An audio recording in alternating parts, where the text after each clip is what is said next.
Et dans ce contexte, plusieurs voix s'élèvent dans la classe politique, tant à droite qu'à gauche, pour demander le retour du service militaire. Supprimé en 97, il aurait pour certains plus que jamais un rôle à jouer auprès des jeunes en manque de repères, vivre ensemble, autorité, sentiment d'appartenance à la nation. Alors, le retour du service national serait-il une solution? Ce soir, c'est Arnaud Etcheverry qui vous répond. Arnaud, une première question. Quelles sont ses propositions?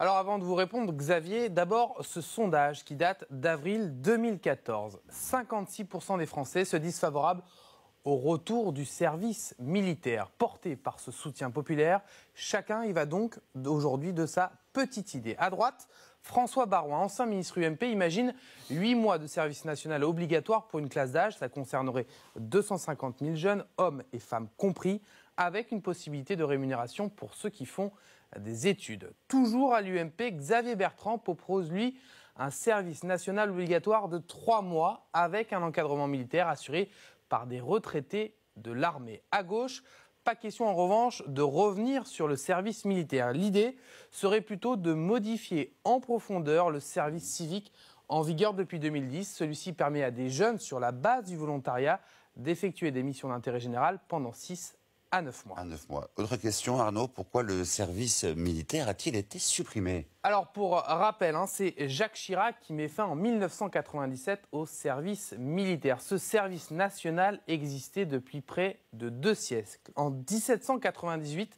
la conscription devait servir non seulement à conquérir de nouveaux territoires, mais également à unifier le pays et renforcer le sentiment national. 200 ans plus tard, Jacques Chirac l'abandonne donc définitivement. D'abord parce que le monde a changé, chute du mur de Berlin, la fin de la guerre froide, et puis parce qu'il fallait professionnaliser notre armée et faire des économies. Alors que reste-t-il aujourd'hui finalement du service militaire?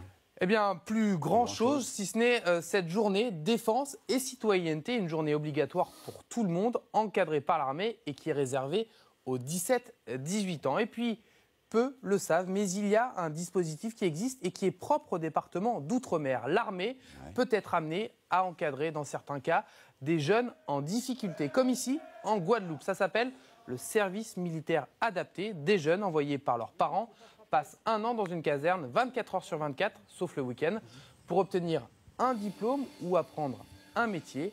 Et ça marche puisque ce dispositif existe depuis 1961. Merci beaucoup, Arnaud.